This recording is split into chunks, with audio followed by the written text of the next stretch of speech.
Welcome to RCast, the official podcast to the RChain Cooperative. RChain is a complete concurrent blockchain platform designed for maximum efficiency at minimal computational and environmental costs by utilizing proof of stake. I'm Derek Barris, the Director of Content for RChain.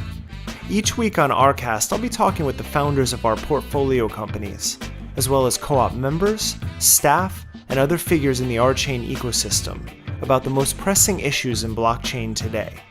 Please check out rchain.coop to learn more about the platform, our community, validator sale, and information on becoming a member.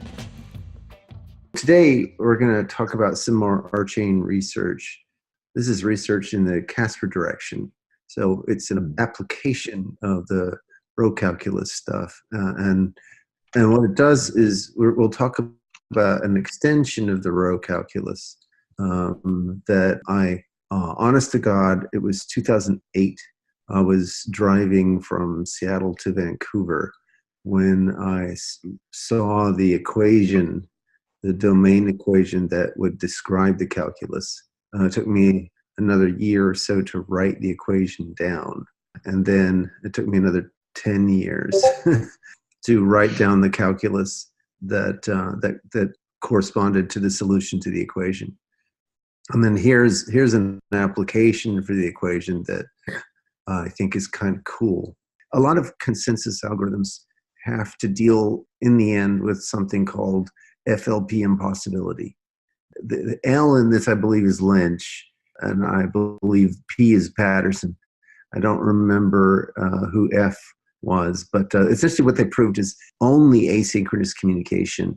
Then it's impossible for some agents, autonomous agents, to come to agreement.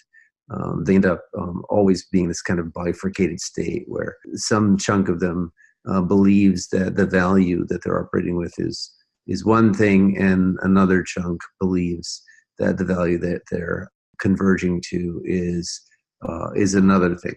If you really want to get around that, if you want to get around this inevitability of a fork, is to impose some synchrony constraints. Mm-hmm.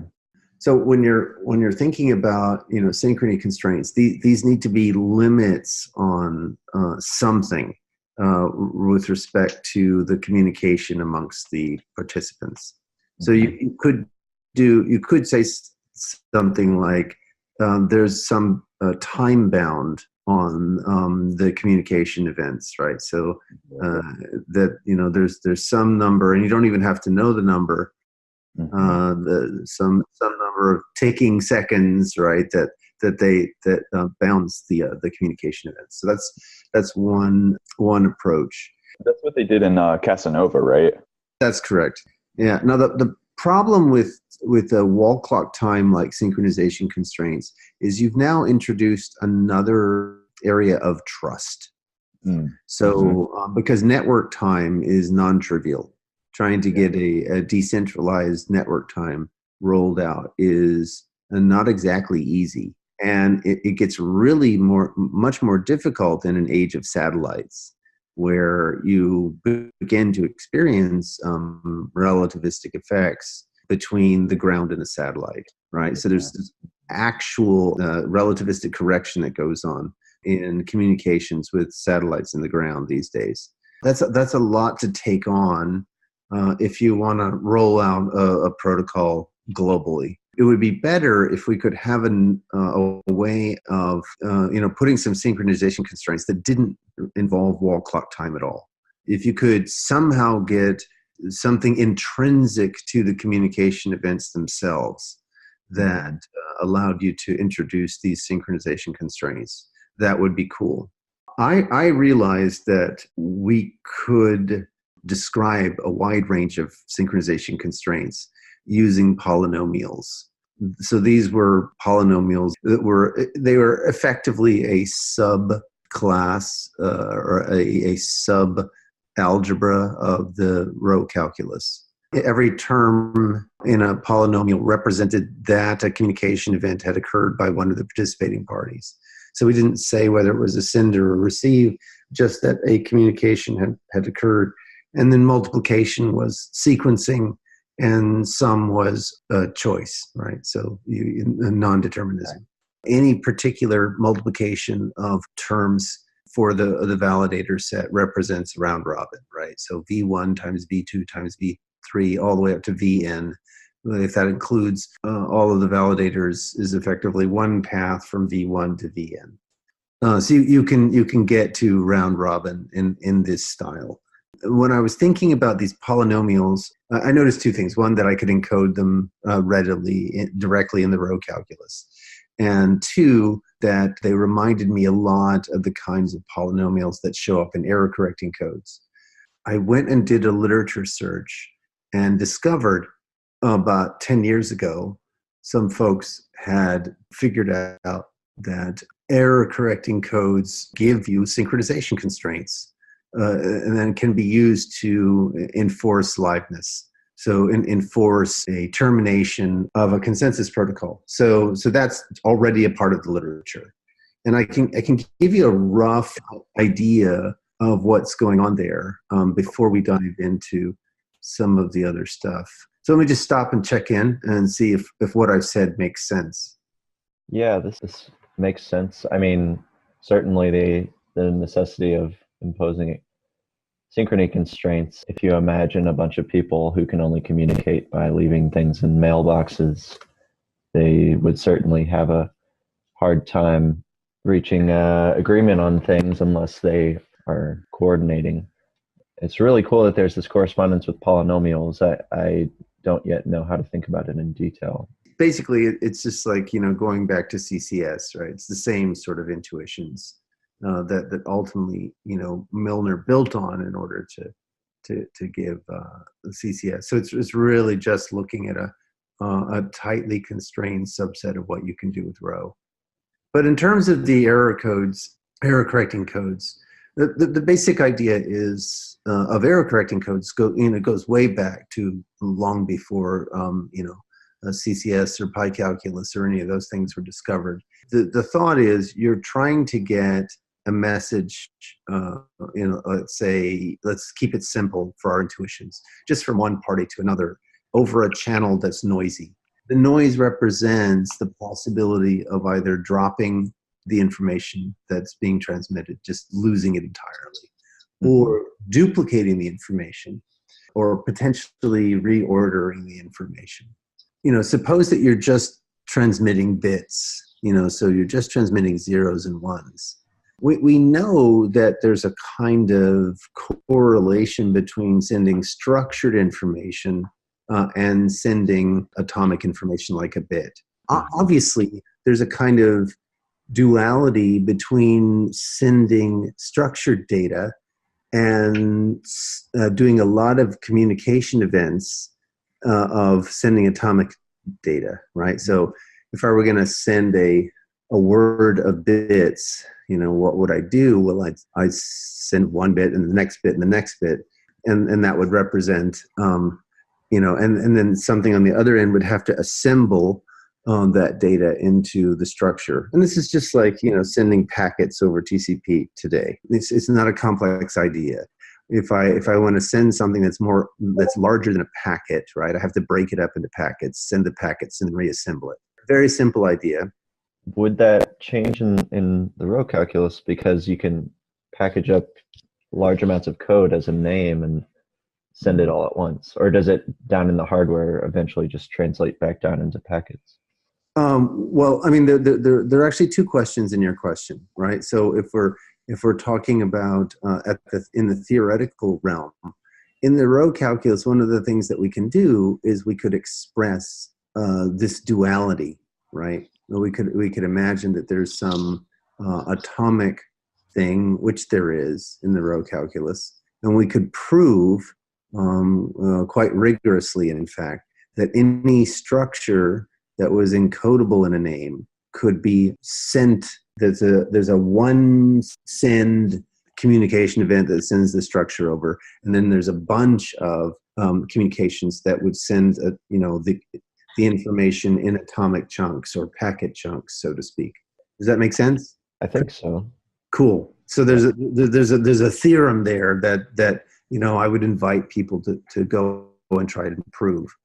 it might be conceptually easier in the pi calculus where you've only got names, and you want to think about a version of the pi calculus where you can send something more structured than just names, and then prove that you could send every structure that you might imagine you could send just by sending names. And this ultimately boils down to the fact that the pi calculus is Turing complete, right? So you have to be able to do this kind of thing in order for the pi calculus to be Turing complete. So the two notions are related. Now let me relate that back to the error correcting codes, and by giving us a little example. Suppose that instead of sending a single bit, for every bit that we send, we're going to send 3 bits. And then our scheme is like a voting scheme. So if I see 3 zeros on the recipient side, then I know that it was a 0 for sure. It got the bit got through. If I see 3 ones, likewise, I know it was a 1.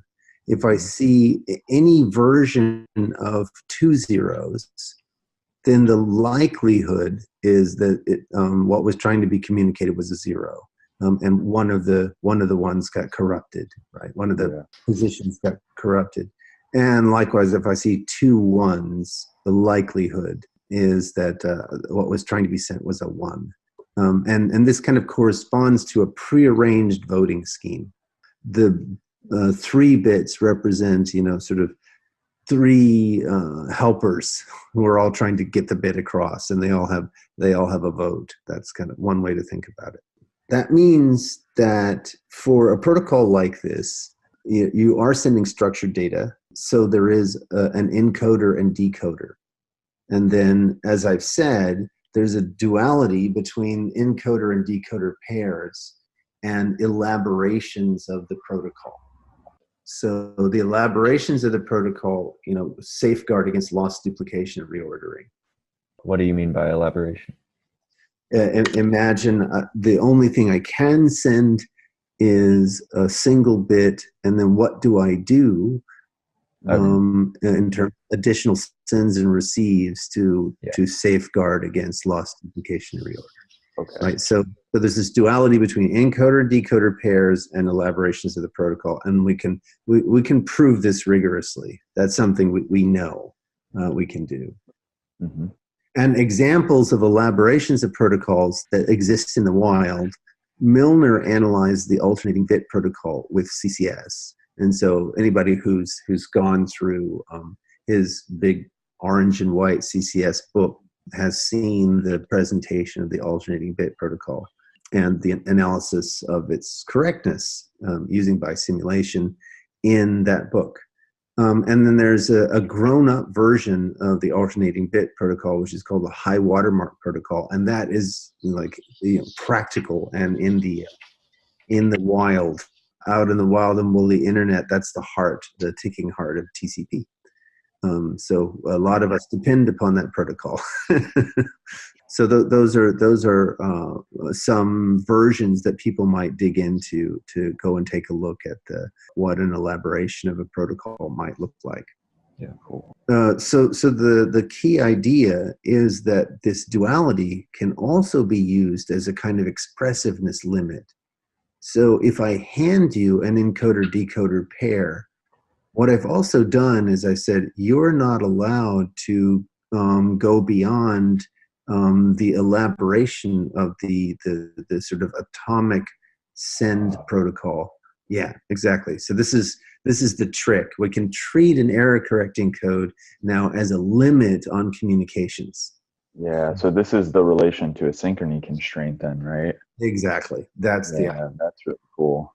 That's the trick. There are some papers that we'll link to in the podcast that talk about this idea in one setting. And there's some interesting facts about those papers that are kind of interesting. They don't have a unified language in the way that we do. So they have to treat shared memory versions of the protocol somewhat differently than message passing versions of the protocol. Mm-hmm. Whereas in a process calculus setting, we get to treat those uniformly.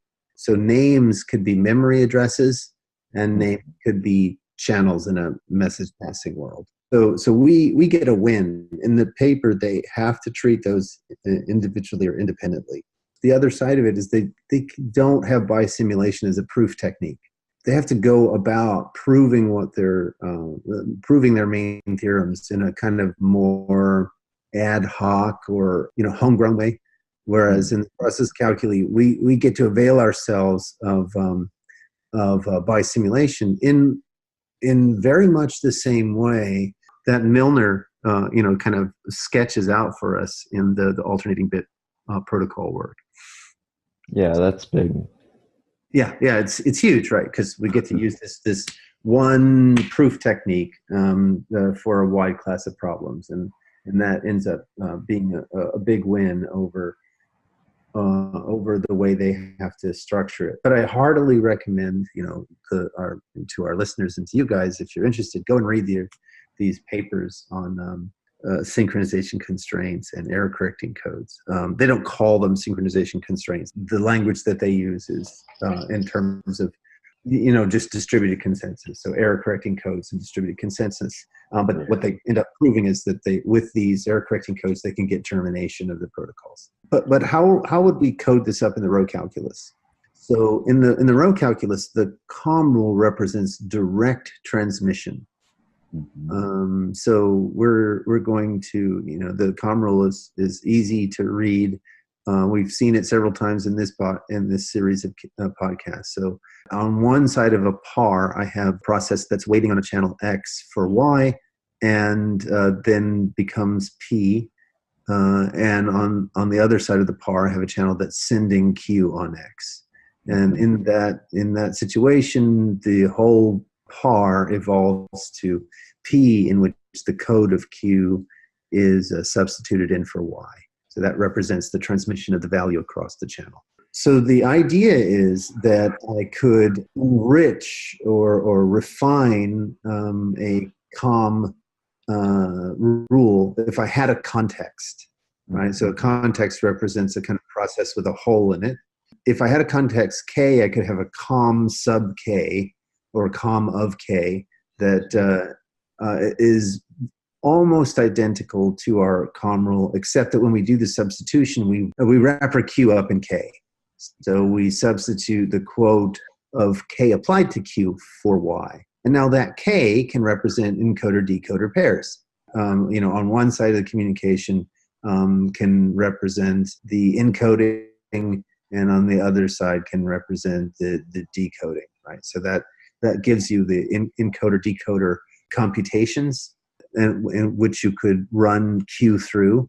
And notice, I'll just be suggestive here. I'm not saying that this is specifically exactly how it's done, because you have to be a little bit more delicate so that you don't accidentally trigger some unfounded recursion. So on the one side, K could be the encoder side of it is on X. You send Q in par with itself 3 times, and on the decoder side, you drop that par back down to a single Q. So that would represent kind of the 3-bit, 1-bit approach. And the dual of that would be that you send on X Q once, and then in par with that, you send on X Q again, and then in par with that, you send on X Q yet again. That's the duality between the two. And this is really just to be suggestive, to provide some clues as to how you might go about writing this down. It's a little bit more subtle than this, but it's just to give people some ideas. Does that make sense, guys? Do you understand what I'm saying? Yeah, this makes sense. Cool. This is really cool. It reminds me, I know you covered this in your Design of Computational Calculi course, and definitely getting some flashbacks from that. So this is cool to kind of like see it come together in a totally different way and provide us with, something about synchrony, which is not even, that wasn't even in the realm of possibility that I was thinking of for an application. So this is really cool.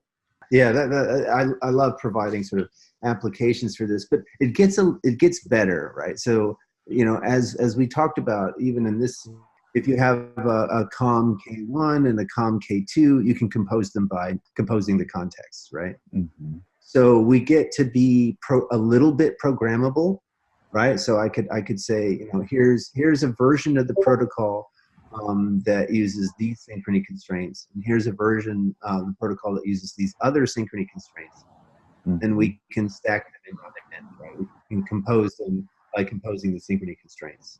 So synchrony constraints are a little bit programmable, but notice that no matter what you do, you're kind of stuck with your synchrony constraint for the lifetime of the protocol, right? So it would be, once and for all, we insist that these are the synchrony constraints that hold. That's okay, it's not a terrible solution.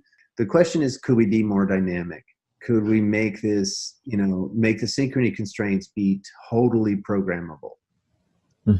Does this have anything to do with different shards and like wanting to communicate across shards and having maybe different constraints in two separate spaces or something? Yes, it has a lot to do with that. It has a lot to do with being able to add patches to the protocol. Yeah, okay. Right, so if we're rolling out patches, we want to know that anything that was in flight could work with what we just patched. Right. Because when you roll out a patch, validators may pick up the patch, at uneven times. Right? Those kinds of things, right? And being able to think about the management of the protocol over time is really important. That's why we need compositional techniques, because if it's a single network, the network is not going to be updated all at once. We can't guarantee that. Even if you start with a single protocol, it's going to become a heterogeneous protocol in a heartbeat. But the truth is that just like there's ABC and CBS and NBC in the US, and then if we include all the global broadcasting systems, there's lots and lots of broadcasting networks. Right. And there's also Facebook and Twitter and Snapchat and Instagram and all that stuff. We should never be thinking that we're going to live in a world of a single network. That just isn't going to happen. And we have lots and lots of experience to show to us, or to convince us that, no matter how global in scale networks are, or how capital intensive they are, if they provide significant value, there will always be multiple of them. And that's a good thing. Redundancy is a good thing, right? Well, that's what all these error correcting codes are about, right? Exactly. That's exactly. So now I'm going to present a variant of the row calculus that is the solution to that domain equation I mentioned I saw while driving in a snowstorm from Seattle to Vancouver.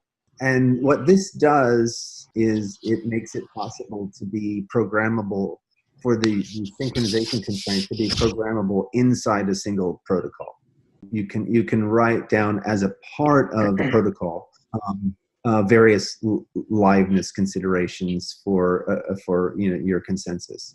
And then after I sort of just describe that and run at least a minimal calculation, then what I'll do is talk about the secret agenda behind the design of this class of calculi. So the scope is a bit larger than just what we've talked about so far. It's like the ordinary row calculus. So you have the usual suspects, the stopped process, the forward comprehension, the ascending process, parallel composition, and dereferencing of names. All of those goodies are there. But then we have two additional terms. And these terms come from the fact that our names are no longer just the codes of processes. They are codes of pairs, where one half of the pair is a context and the other half of a pair is a process. For people who are not familiar, a context is just a process with a hole in it. So that's what we were using in the earlier part of this discussion. It's just, so you can build them up syntactically by saying a process is either a whole or it's one of the constructors applied to a context instead of a process. So for example, it would be a for comprehension in front of a context, or sending a context, or P in parallel with some context. You can get the context in another way. So Christian and I have talked about this kind of thing before, and Mike and I talked about this kind of thing before. If you think of the syntax of the row calculus as a data type, right? So it's a parametric data type. These kinds of data types have a well-defined notion of differentiation. This notion of differentiation, the result of applying it to a data type is to get that data type with a hole knocked in it. So the context can also be calculated from this derivative, this notion of derivative, which is then closely related to the functional notion of a zipper, where a zipper gives you a way to build applicative data structures that are efficient for updating and navigation. Go ahead. If I remember correctly, the derivative notion, you're doing that to the domain equation that describes the calculi, right? That's exactly right. It's the part that just describes the syntax or the term structure of the calculus. Right. Yeah, exactly. So the thing that it doesn't touch on is the COM rule, but here we're now showing for the first time a way of having the COM rule take advantage of this reification of the derivative.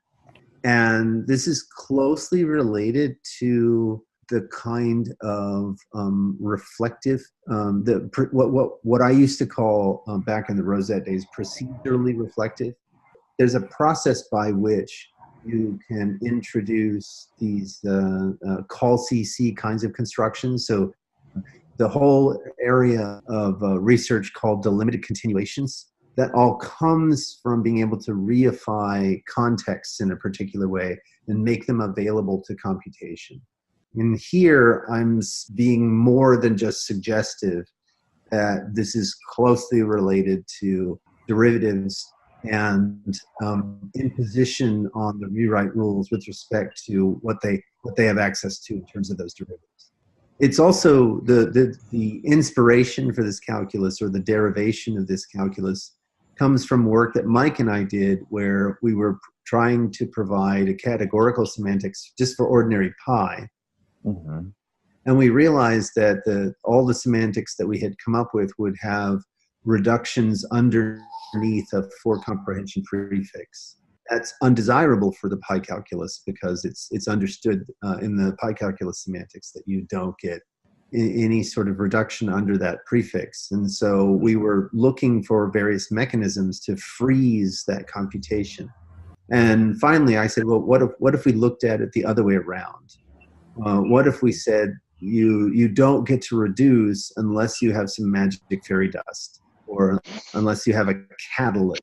Yeah, exactly. So the iteration was actually biological. I was imagining these are like biological entities in a soup, and then often in biological or chemical situations, you need a catalyst to create a reaction. What if we insist that you have to have a COM catalyst in order for the COM rule to run? Yeah. We were successful in pushing that through. So you can get a notion, a semantics for the pi calculus using this COM catalyst. But it turns out that's not the end of the story. In our semantics, the COM catalyst doesn't have any parameters to it. It's just an atom.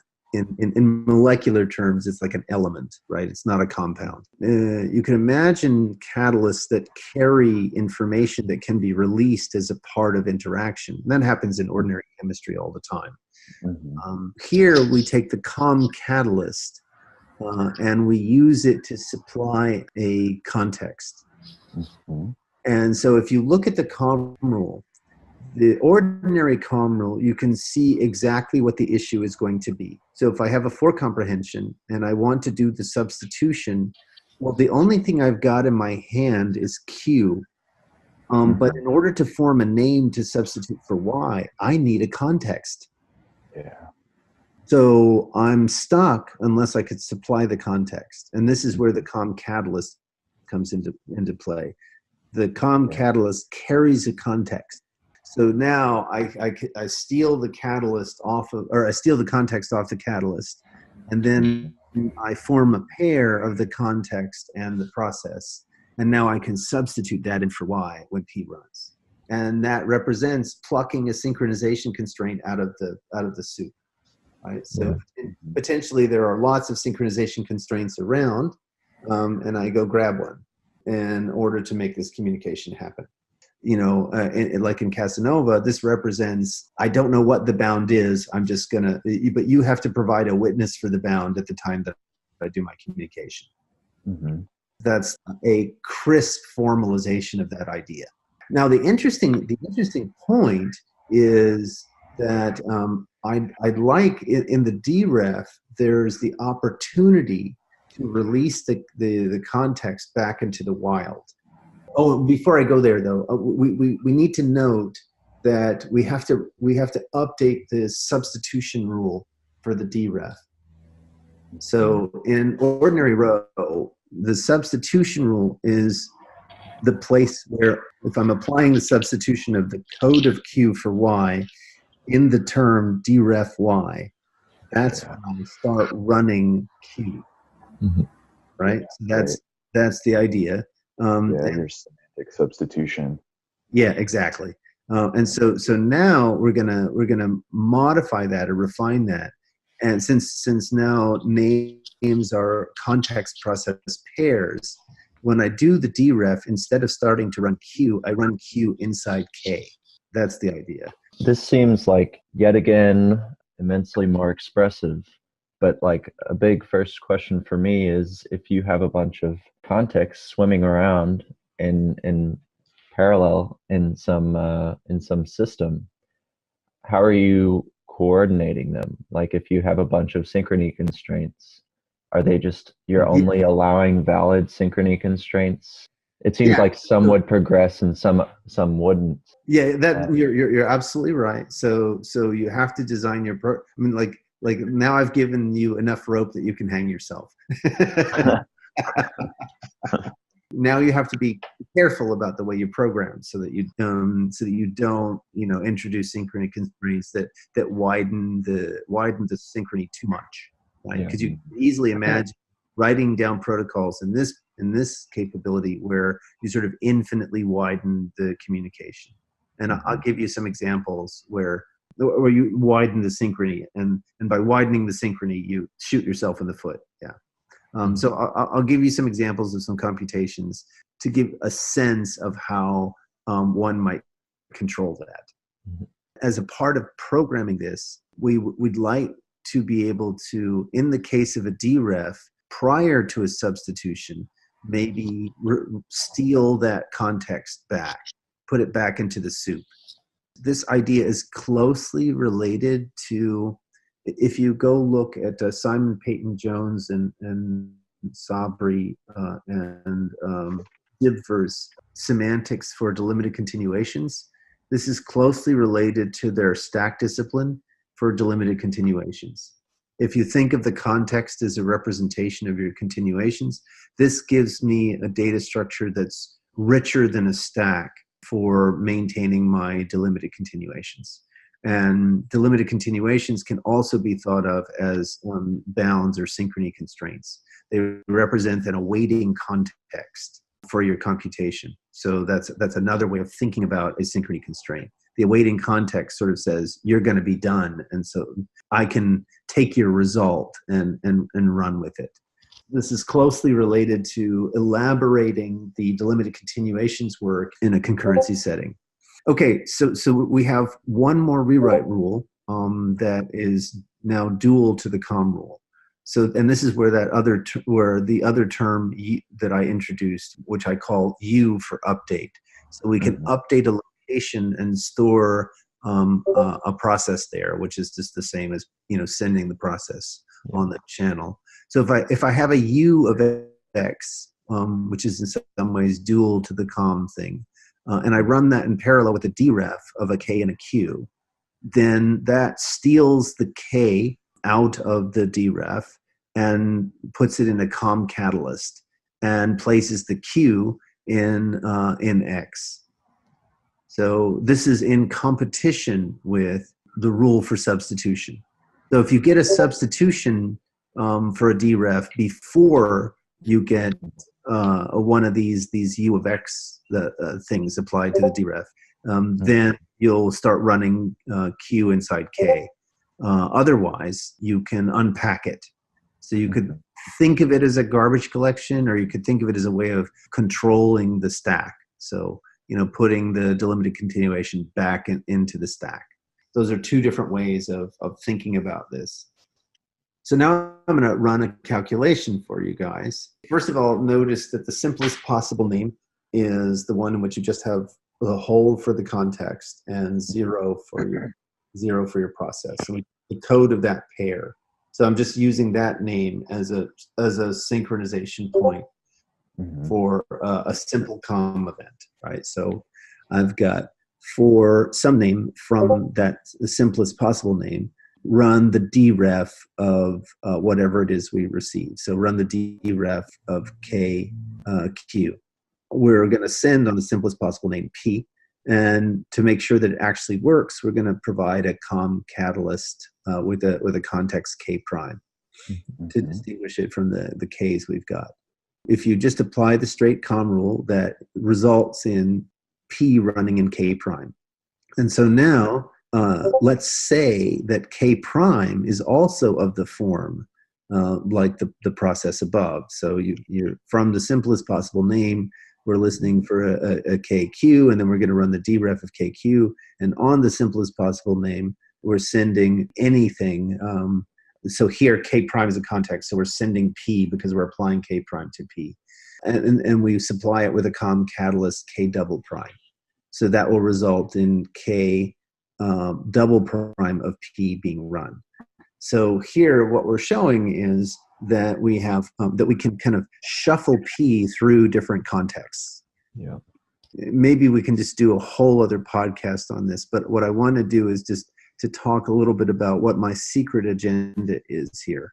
The notion of the context process pair goes back to the notion of the zipper.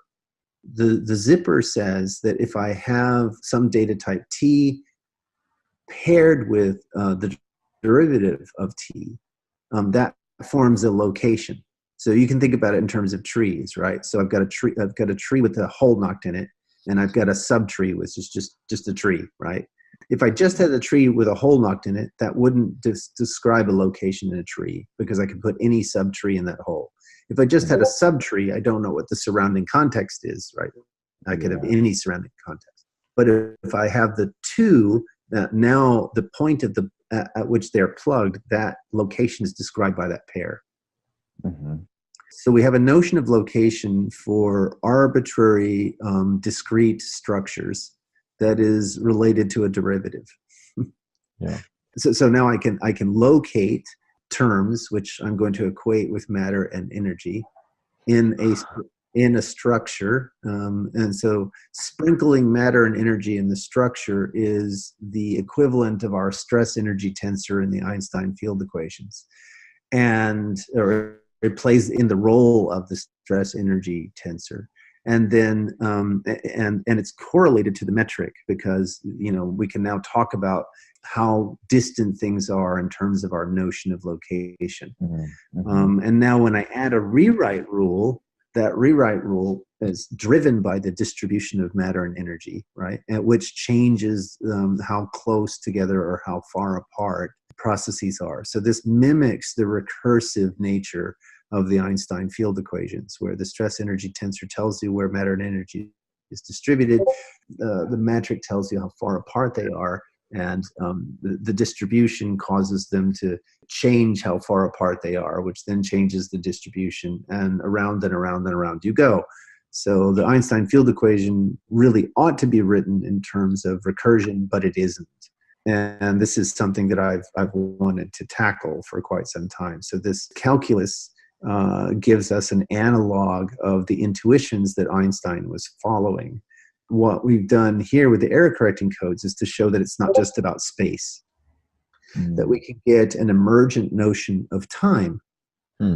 Right? That's what the synchrony constraints are, is they are an emergent notion of time. So So before I was calling this a space calculus, and with the error correcting codes interpretation, I'm now sort of earned the right to call it the space-time calculus. I think that'll catch on, the space-time calculus. Yeah. Oh man, my mind's pretty blown right now. That's pretty cool. We're having fun. Yeah, no kidding. You definitely went in a direction I was not expecting. Yeah, it's very much like that scene from Mulan where she uses the weights to climb the pole, where like before the com catalyst was like, you know, a weight that was just serving to prevent the, you know, rewrites under the prefix, and now it's like providing huge amounts of expressiveness. Yeah, that's exactly right. That is precisely the idea. And the other thing is that, you know, we get to straddle these two worlds, right? It's the world of the very practical. I need to show that these consensus protocols will terminate. Yeah. And on the other hand, and we just happen to do that in a way that lines up with an analogy to the Einstein field equations. So basically, you're going to have an algorithm that, given a certain consensus situation, you can generate the exact context that you need and prove that they are sufficient. So I don't know if we generate them for free, but we can certainly, if we have them in mind, we can certainly code them up. It would be a very nice theorem or a nice algorithm to generate them for free, and that's something absolutely worth working on. And the error correction is like only one of many applications of this. Oh, totally. Yeah. Totally. Yeah. Absolutely. I think a lot about biological applications myself. Mm-hmm. So this is a way to go after what Cardelli was doing with his ambient calculus. We now have a way of talking about locating terms, but without losing substitution as our mechanism for execution, which is what happens in the ambient calculus. It's a whole tree. It's a whole tree rewrite calculus, not a substitution-based calculus.